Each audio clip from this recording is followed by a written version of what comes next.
ہمارے نزدیک ہے کہ جس کے ساتھ پاس کار کوٹھی دنیاوی مال و اسباب ہوں، شہرت ہو، عزت ہو، اقتدار ہو، تو اب سوچنا یہ ہے کہ ہمارے لیڈر ہمارے لیے کیا کامیابی بتا رہے ہیں۔ من یرید اللہ بہ خیرا یفقہہ فی الدین، اللہ کے رسول سے بڑھ کر کسی کا بولا ہوا لفظ نہیں ہو سکتا۔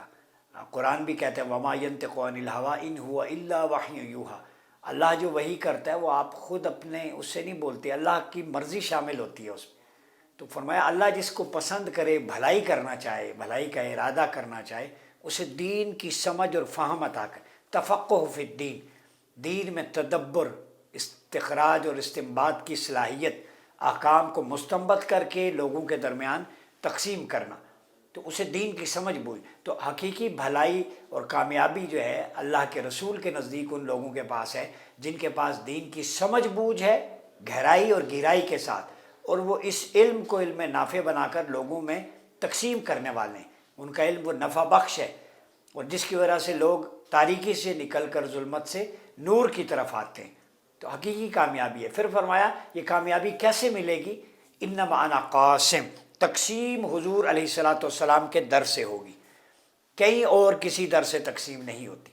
تو تقسیم کرنے کی اتھارٹی اللہ نے اپنے حبیب کو دی ہے۔ یہ اتھارٹیٹو جو رسپانسبلٹیز ہیں، لا میکنگ یا ایکسپلینیٹری اتھارٹیز، تو جس نے بھی جو علم حاصل کرنا ہے اسے اپنا در مصطفیٰ کی طرف رجوع کرنا ہو، حضور کے دامن سے وابستہ ہو جائیں، آپ علیہ الصلاۃ والسلام کی قربت کی، حسن و جمال کی، اوصاف و خصائل کی مظہر اور تجلیات بھی برسیں گی۔ جب حضور علیہ الصلاۃ والسلام کی سنت و سیرت اور حدیث کا علم اور قرآن کا بانٹیں گے تو تب بھی حضور علیہ الصلاۃ والسلام کے دامن سے تقسیم ہوگی۔ تو جس کو بھی عطا ہوئی ہے، چاہے صحابہ کو، اہل بیت کو، تابعین کو، تبع تابعین کو، محدثین، مفسرین، اولیاء، صلحاء، اتقیاء، زہداء، جتنے بھی لوگ آئے ہیں اہل ایمان جنہوں نے حضور کے دامن سے وابستگی اختیار کی، تو آپ علیہ الصلاۃ والسلام نے انہیں علم کے سمندر میں سے خیرات عطا فرمائی۔ سو اوشن آف نالج ہیں حضور، اور ایسا سمندر جس کی کوئی حد نہیں ہے، اوشن ہے، سی نہیں کہا، پتہ نہیں کتنے اوشنز ہیں، یہ تو سمجھانے کے لیے اوشن کا لفظ استعمال ہوتا ہے۔ تو اللہ نے ما کان وما یکون کا علم در مصطفیٰ پہ دے دیا ہے۔ اب جو کوئی علم کے باب میں، تقویٰ کے باب میں، سیرت کے باب میں، گفتار و کردار کے باب میں، art of expression, communication skills, جس سبجیکٹ میں جو کمال اور درجہ کمال حاصل کرنا چاہتا ہے وہ کریم آقا کے دامن سے وابستہ ہو جائے، اور اس وابستگی کا بہترین ذریعہ یہ ہے کہ اپنے باطن کو اور ظاہر کو درود و سلام سے مدین کر لیں، اپنی زبانوں کو درود و سلام سے تر کر لیں، اتنی حضور کی قربتیں اور توجہات حاصل ہوں گی، اتنا پھر علم اور پرسیپشن کھلے گی، اور بیانڈ دا باؤنڈریز جو میٹافزیکل ریالٹیز ہیں وہ قربت مصطفیٰ کی وجہ سے وہ سمجھنے میں آسانی ہو جائے گی۔ پھر مطالعہ کم اور وہ علم لدنی، وہ فیض جو آقا علیہ الصلاۃ والسلام کا جاری ہوگا، پھر نقاب الٹتے جائیں گے، علوم و معرفت کے خزانے اللہ رب العزت آپ کو آپ کے دامن میں سمیٹ دے گا۔ تو سارے خزانے حضور علیہ الصلاۃ والسلام کے دامن میں ہیں۔ اب جو کوئی لینا چاہے تقسیم حضور کے در سے ہوتی ہے۔ اللہ فرماتا ہے کہ اگر رجوع کرنا ہے تو میں نے اپنے حبیب کو بتا دیے، ان کے در کی طرف رجوع کرو، ٹھیک ہے۔ من یطع الرسول فقد اطاع اللہ، حضور کی اطاعت ہی اللہ کی اطاعت، آپ علیہ الصلاۃ والسلام کی اتباع اللہ کی محبت ہے۔ فرمایا قل ان کنتم تحبون اللہ فاتبعونی یحببکم اللہ۔ پھر فرمایا جبیر بن مطعم کی حدیث ہے کہ آپ صلی اللہ علیہ وسلم نے فرمایا کہ لی خمسۃ اسماء، میرے 5 اسماء ہیں، نام ہیں، انا محمد صلی اللہ علیہ وسلم و احمد صلی اللہ علیہ وسلم وانا الماحی صلی اللہ علیہ وسلم الذی یمحو اللہ بہ الکفر وانا الحاشر صلی اللہ علیہ وسلم الذی یحشر الناس علی قدمی وانا العاقب صلی اللہ علیہ وسلم۔ یہ متفق علیہ۔ میرے 5 نام ہیں، میں محمد اور احمد ہوں صلی اللہ علیہ وسلم، اور ماہی یعنی مٹانے والا ہوں، اللہ تعالیٰ میرے ذریعے کفر کو محو کر دے گا، مٹا دے گا۔ حضور کا نام ماہی کفر کو مٹانے والا ہے، اور میں حاشر ہوں، جب سب لوگ میری پیروی میں ہی رود حشر جمع کیے جائیں۔ رود حشر جو اجماع اور اجتماع ہوگا، حضور کی پیروی میں سب لوگ وہاں جمع، آپ مینٹور ہوں گے، آپ لیڈر ہوں گے رود حشر میں بھی، اور میں عاقب ہوں، یعنی میں سب سے آخر میں آنے والا ہوں، یہاں ختم نبوت ہے۔ تو یہ ساری فضیلتیں اور مناقب حضور کے 5 اسماء گرامی میں اللہ رب العزت نے جمع کر دی۔ یہ ایکسیپشنل اتھارٹیز ہیں جو کائنات میں کسی کو بھی عطا نہیں، سب سے آخر میں حضور آئے عاقب ہے۔ حاشر ہیں، محشر میں لوگ آپ کی پیروی میں آئیں گے، یہ اعزاز بھی کسی اور کے پاس نہیں ہے۔ اور ماہی صرف حضور کی وجہ سے اللہ نے عالم کفر کو مٹا دیا۔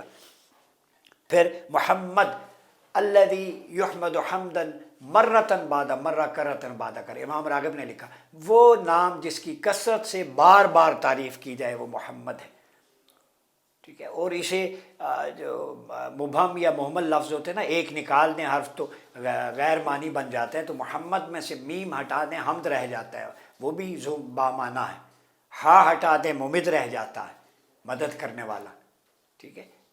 پھر ہا میم ایک ہٹا دیں مد رہ جاتا ہے، مد انفصال اور اتصال، ٹھیک ہے۔ وہ مد بھی ہٹا میم بھی ہٹا دیں تو دال رہ جاتا، الدال یدل اللہ سبحانہ و تعالی، وہ جو دال ہے دلالت ہے اللہ رب العزت کی ذات پہ، یعنی حضور کے اسم کا آخری حرف دال محمد کا وہ بھی دلالت کرتا ہے اللہ رب العزت کی عظمت کا اور کبریائی پر، وہ دلالت دال بمعنی دلالت ہے۔ تو ایک ایک چیز جو وصف ہے آقا علیہ الصلوۃ والسلام، اسماء کا ایک ایک حرف بھی بامعنی ہے۔ تو اتنی عظیم ہستی کو ہم موتی نہیں چنتے، ٹائم نہیں ہے لوگوں کے پاس، میں نے کہا آج ریکنیکٹ کر دوں۔ پھر انس نے فرمایا قال نبی صلی اللہ علیہ وسلم لا یؤمن احدکم حتی اکون احب الیہ من والدہ وولدہ والناس اجمعین، متفق علیہ۔ پھر بخاری کی روایت میں، وفی روایت بخاری عن ابی ہریرہ قال فوالذی نفسی بیدہ وذکر نحوہ، انس رضی اللہ تعالیٰ جن 10 سال خدمت کی، فرمایا کہ تم میں سے کوئی اس وقت تک مومن نہیں ہو سکتا جب تک میں اس کے والد یعنی والدین، اس کی اولاد، تمام لوگوں سے زیادہ محبوب نہ ہو جاؤں۔ آئیڈینٹیفیکیشن آف ٹرو بلیور اس میں ہمیں ملتی ہے کہ صحیح مومن کی پہچان یہ ہے کہ سب کچھ مؤخر ہے، مقدم حضور کی ذات ہے، اپنی جان مال اولاد ذات نفس سے بڑھ کر جب تک سب کچھ کریم آقا علیہ صلاۃ والسلام کی ذات پہ قربان نہ ہو، وفا کا حق ادا نہیں ہو۔ تو وفا شعار مومن وہ ہیں جو ہر شے سے مقدم سمجھتے ہیں کریم آقا کی ذات کو، آپ کی صفات کو، آپ کے اسماء کو، آپ کے ایٹریبیوٹس کو، تب جا کے کامیابی کی ضمانت ہے۔ یہ بھی حضور کے مناقب میں سے۔ پھر فرمایا بعثت جوامع الکلم ونصرت بالرعب وبین انا نائم رأیتنی اوتیت بمواحیط خزائن الارض، ٹھیک ہے، فوضعت فی یدی، متفق علیہ۔ فرمایا کہ میں جامع کلمات کے ساتھ مبعوث فرمایا گیا ہوں، جامع کلمات، فصیح و بلیغ، انا افصح العرب آپ نے فرمایا، اور روب کے ساتھ میری مدد کی گئی، نصرت بالرعب، ایسا روب کسی کے پاس نہیں تھا۔ اور جب میں سویا ہوا تھا اس وقت میں نے اپنے آپ کو دیکھا کہ زمین کے خزانوں کی کنجیاں میرے لیے لائی گئیں۔ زمین میں جتنے خزانے ہیں ظاہری باطنی روحانی، وہ سب آقا علیہ الصلوۃ والسلام کے دامن میں اللہ نے وہ کنجیاں عطا فرما دیا۔ تو خزانے دنیا کے بھی ہیں، ان کی چابی بھی در مصطفیٰ پہ ہے، یہ یاد رکھیں۔ جو لوگ صاحب ثروت بننا چاہتے ہیں حلال طریقے سے، اس کا راستہ بھی، اس کی گزرگاہ بھی در مصطفیٰ سے ہو کے جاتی ہے۔ روحانی خزائن اور معرفت، علوم، اخلاقیات اگر وہ سیکھنا چاہتے ہیں تو ان خزانوں کی کنجیاں بھی در مصطفیٰ کے پاس، حسن سلوک کی کنجی بھی حضور کے دامن میں ہے، اخلاقیات کی، حسن خلق کی کنجی بھی حضور کے پاس ہے، ٹھیک ہے، حسن معاشرت کی کنجی بھی کریم آقا کے پاس ہے، اچھے انتظام کی کنجی بھی حضور، جو منتظمین ملک کو اچھا چلانا چاہیں، اچھے ایڈمنسٹریٹر بننا چاہیں، وہ کنجی بھی حضور کے پاس، اچھے سپہ سالار ہونے کی کنجی بھی حضور کے پاس ہے، ethics and protocols of war جو آپ نے بتائے، ان کی روشنی میں آپ جان لیں۔ تو ہر سبجیکٹ کا، ڈومین کا دروازہ اور اس کی گزرگاہ اور شاہراہ، وہ شاہراہ مصطفیٰ ہے۔ آئیں شاہراہ مصطفیٰ پہ آ جائیں، جو جس مضمون میں ایکسیپشنل بننا چاہتا ہے اس کی کنجی حضور کی بارگاہ میں، اور کلیہ بھی بتا دیا میری قربت کا درود و سلام ہے، اور اس کے ذریعے حضور کے ایٹریبیوٹس پہ عمل کریں، آپ بھی اسپیشلائز بنیں اور انسانیت کے لیے خیر کا باعث بنیں۔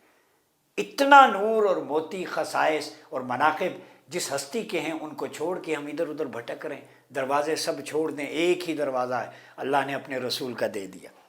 پھر فرمایا وہ کنجیاں میرے ہاتھ میں تھما دی گئی، حضور کو عطا فرما دی گئی وہ کنجیاں۔ پھر فرمایا کہ میری مثال اور گزشتہ انبیاء کی مثال ایسی ہے جسی نے خوبصورت مکان بنایا، آراستہ کیا، مگر ایک اینٹ کی جگہ چھوڑ دی۔ لوگ اس مکان کو دیکھتے اور تعجب کرتے کہ یہاں اینٹ کیوں نہیں رکھی گئی۔ آپ نے فرمایا سو میں وہی اینٹ ہوں، اور میں خاتم النبیین ہوں، یعنی میرے بعد باب نبوت بند ہو گیا، یہ متفق علیہ ہے۔ فانا اللبن وانا خاتم النبیین، یہ بخاری اور مسلم متفق علیہ، یہاں سے حضور کا ختم نبوت کا وصف ہے۔ پھر فرمایا کہ عبداللہ بن عمر روایت کرتے ہیں آپ نے صوم وصال، سحری اور افطاری کے بغیر روزے رکھنے سے منع فرمایا، تو صحابہ نے عرض کیا آپ تو وصال کے روزے رکھتے ہیں؟ آپ نے فرمایا میں ہرگز تمہاری مثل نہیں ہوں، مجھے تو اپنے رب کے ہاں کھلایا پلایا جاتا ہے، یہ متفق علیہ ہے۔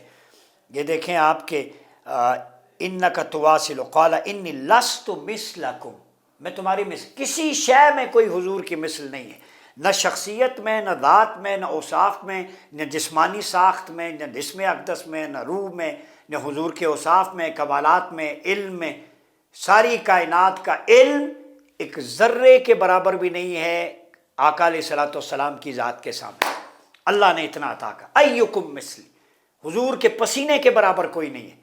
قریب آقا چلتے، ابو جہل اور عتبہ نے کہا دیکھو کون آ رہا ہے، اس نے کہا محمد صلی اللہ علیہ وسلم آ رہے ہیں، اس نے کہا دیکھو انہیں پسینہ آتا ہے ہمیں بھی آتا ہے، تو ابو جہل نے پسینے میں برابری کی کوشش کی، جو ایک وصف ہے شخصیت کا۔ سامنے سے بلال اور صدیق اکبر آ رہے تھے، سیدنا صدیق اکبر نے فرمایا ابو ذر نگاہیں تو اٹھا، دیکھ کون آ رہا ہے۔ فرمایا نگاہیں کیا اٹھاؤں، پسینے کی خوشبو بتا رہی ہے میرے آقا آ رہے ہیں۔ تو جس رسول کی خوشبو اتنی باخبر ہو کہ وہ حضور کی ذات کی خبر دے، اس رسول کی اپنی ذات کے علم اور خبر کا مقام کیا ہوگا ذرا سوچی۔ تو ذات پہ مت جایا کریں، یہ محبت ہے آقا علیہ الصلوۃ والسلام کو جو اللہ نے خزینے اور خزانے عطا کیے ہیں۔